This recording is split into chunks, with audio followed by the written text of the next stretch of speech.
뉴데일리 시청자 여러분과 함께하는 김성일의 엣지라이프 포스트 코로나 특집을 마무리하고 이제부터 새롭게 준비한 글로벌 환경과 과학 이야기를 시작합니다.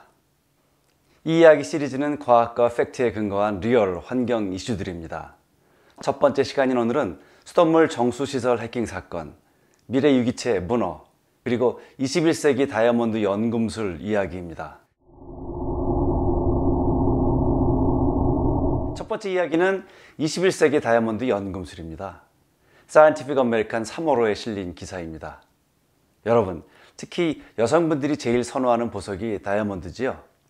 이 다이아몬드를 공기 중 탄소로 만들어 판매한다고 합니다. 아시다시피 석유나 석탄처럼 다이아몬드도 탄소 화합물이라서 가능한 일입니다. 실험실 상황 하에서 만든다고 하니 제로 임팩트, 즉 환경과 인권에 대한 부정적인 영향이 전혀 없는 친환경 다이아몬드입니다. 한번 자세히 보시죠. 미국 바이든 행정부 출범 후에 기후변화 관련 많은 산업들이 활성화되고 있습니다. 그 중에서 큰 관심을 끄는 산업이 바로 대기 중의 이산화탄소를 직접 제거하는 겁니다. 당연히 지구온난화에 도움이 되겠죠. 게다가 공기 중의 탄소로 다이아몬드를 만든다니 금상첨화입니다. 전 세계 다이아몬드 산업의 규모가 약 760억 달러 혹은 85조 원 정도라고 하는데요. 다이아몬드 하면 보석 중에 최고이지만 주산지인 아프리카에서는 아동의 노동 착취와 환경 훼손, 이권 다툼의 전쟁까지 하고요. 또 부자들의 거드름 떨기 등의 나쁜 이미지도 있습니다. 현재 두 개의 회사가 대기 중의 이산화탄소를 이용해서 실험실에서 다이아몬드를 상업적으로 제작하고 있습니다. 뉴욕 소재 이서라는 회사의 설립자이자 CEO에 의하면 다이아몬드 1캐럿을 만드는데 20톤의 이산화탄소가 소요됩니다. 이 양이면 일반 사람들이 1년 동안 배출하는 탄소의 양이라고 합니다. 그러니까 1캐럿을 구매하면 1년간의 생활탄소 배출량을 상쇄하는 셈이죠. 참 재밌네요. 다이아몬드가 만들어지려면 자연 상태에서 최대 10억 년이 걸릴 수 있는데 이 회사는 4주 안에 실험실에서 만든다고 합니다. 물론 기술은 특허 출원되어 있고요. 게다가 제작할 때 많은 에너지가 들어가는데 전적으로 클린 에너지인 태양력과 풍력만 사용한다니 진정한 상쇄가 되는 겁니다. 장사도 잘 되는 듯 합니다. 사람들이 사겠다고 줄 서 있다니까요. 인조 다이아몬드가 저렴하고 깨끗하게 잘 팔리기를 기대합니다. 우리가 알고 있는 탄소 흡수 저장 방법으로 커다랗게 두 가지를 봅니다. 조림을 통해서 숲의 면적을 늘리고 그래서 탄소의 저장 기능을 극대화하는 겁니다. 둘째는 기계를 써서 공학적으로 탄소를 흡수하고 땅속에 액화 상태로 저장하는 겁니다. 물론 둘 다 완벽하진 않습니다. 산불이 나면 탄소는 다시 대기로 방출되고요. 또 지하 탄소 저장고도 훼손이나 누수가 걱정입니다. 그러나 다이아몬드라면 평생, 아니 거의 영원히 탄소를 묻어둘 테니까 안전하겠죠.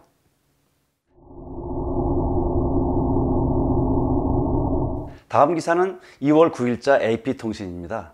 상수원 해킹 사건입니다. 미국 언론에서는 조용히 언급되었지만 저는 전율을 느꼈습니다. 한국 상황에 비춰보면 재앙이 일어날 수 있기 때문입니다. 플로리다의 작은 도시의 상수 처리 시설에 유독성 물질을 살포하려는 한 해커의 어처구니 없는 시도가 이렇게 민감한 공공시설의 공격에 얼마나 취약한지에 대한 경종을 울리고 있습니다. 미국 내 수질 처리 시설은 대부분 자금난에 시달리고 있으면서 전력망과 원자력 발전소의 사이버 보안 같은 방어벽도 없습니다. 인구 15,000명의 플로리다주의 올즈마르 도시가 잠시 위험에 빠졌다는 현지 보안관의 놀라운 발표가 있었습니다. 이런 유형의 의심스러운 사건들은 대개 보고되지 않죠. 기계적인 오류나 절차적인 오류 때문이라고 감추어지는 것이 일반적입니다. 연방정부에 보고해야 되는 강제 요건도 없고요. 주 또는 지역 규칙도 매우 다양하다는 겁니다. 그러니까 흐지부지 되는 겁니다. 기사에는 이렇게 써 있습니다. 한 전문가가 말하기를요. 업계에서 우리는 모두 이런 일이 일어날 것으로 예상하고 있었습니다. 우리는 오랫동안 도시용수 설비의 자금과 자원이 매우 부족하고 사이버 공격에 손쉬운 타겟이 된다는 것을 알고 있었습니다.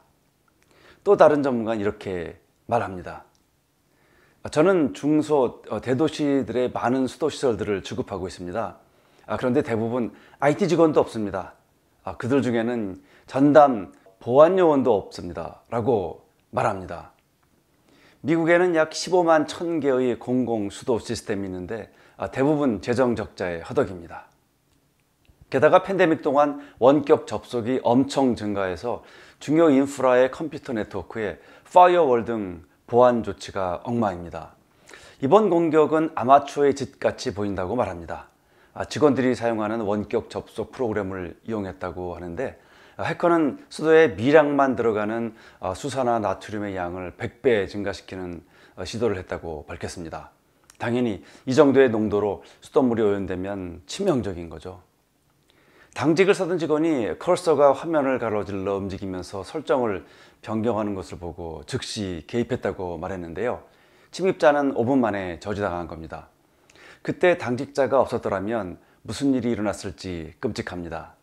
아직 누구의 짓인지는 발표되지 않고 있습니다. 이번 사건은 비록 공개적으로 투명하게 언론에 알려졌지만 보도되지 않은 유사한 일들은 훨씬 많을 것이라는 게 전문가들의 이야기입니다. 현실에서는 많은 해킹 사건들이 모르는 사이에 지나가거나 알고도 보고되지 않거나 공개되지 않은 것이 다반사입니다. 공개되면 해당 당국의 평판이나 고객의 신뢰 그리고 결과적으로 수익을 위태롭게 할 수 있기 때문이죠. 이 사건을 바라보는 제 심정은 착잡합니다. 세계 3위 수준의 해킹 능력을 갖고 있는 북한의 위협을 어떻게 막아낼 수 있을까? 한국 정부는 그런 능력이 있는 걸까요? 아니, 의지가 있긴 하나요? 걱정입니다.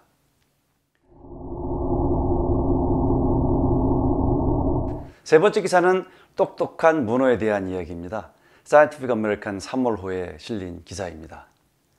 외계인이 나오는 영화를 보면 통상 눈이 엄청 커서 얼굴의 반이 눈이고요. 하체는 두 종류처럼 다리가 여럿 달린 모습입니다. 문어를 닮았다는 생각을 많이 했는데요. 실제로 문어가 알려진 것보다 훨씬 똑똑하다고 합니다. 그래서 이 기사의 제목이 차세대 유기체의 모델이다 라고 한 것으로 보입니다. 인간은 유전적으로 문어나 오징어 같은 무척추 동물인 두족류로부터 5억 년 전에 진화의 라인이 갈라졌습니다. 그런 문어 뇌는 척추동물의 뇌 같은 주요한 해부학적 특성이 전혀 없고요. 대부분의 신경세포도 머리보다는 팔 전체에 분포되어 있다고 합니다. 그런데 문어는 매우 지능적이어서요. 새와 포유류를 제외한 모든 동물보다 몸집에 비해서 큰 뇌를 가지고 있습니다. 도구를 사용하는 등 문제 해결을 포함한 고차원의 인지 행동을 할 수 있다고 합니다. 놀라운 일입니다. 심지어는 먹이를 얻기 위해서 병뚜껑을 열 수도 있습니다. 월드컵 경기에 결과를 맞추던 유럽 어느 국가의 문어 기억하세요? 왜 갑자기 문어의 뇌 이야기냐고요? 네, 복잡한 인간의 뇌 발달 과정을 이해하는데 문어가 적격이라고 합니다. 쥐처럼 우리 뇌와 구조가 비슷하지 않은 점이 오히려 장점이라고 하네요. 그런 의미에서 뇌 신경과학자들에게 문어가 새롭게 떠오르고 있는 겁니다. 인간의 뇌를 이해하기 위한 차세대 모델 유기체인 겁니다. 최근에 국제학술지인 셀에 발표된 연구에 의하면 문어의 팔이 뇌로부터 통제 없이도 주변 환경을 감지하고 상호작용한답니다. 문어를 포함한 두 종류는 의심할 여지 없이 기초생물학에 대한 더 많은 통찰력을 가져다 줄 것으로 믿고 있는데요. 기술적인 혁신도 뒤따를 수 있습니다. 예를 들어서 오징어처럼 위장 능력이 있는 피부 변신에도 과학자들의 관심이 몰리고 있고요. 또 컴퓨터 과학자들은 언젠가 기계학습의 발전에 문어의 시각과 촉각 시스템을 적용해 볼 수 있다고 합니다. 이 세상에 의미 없이 돌아가는 것은 없다는 생각이 듭니다. 감사합니다. 다음 시간에 다시 뵙겠습니다.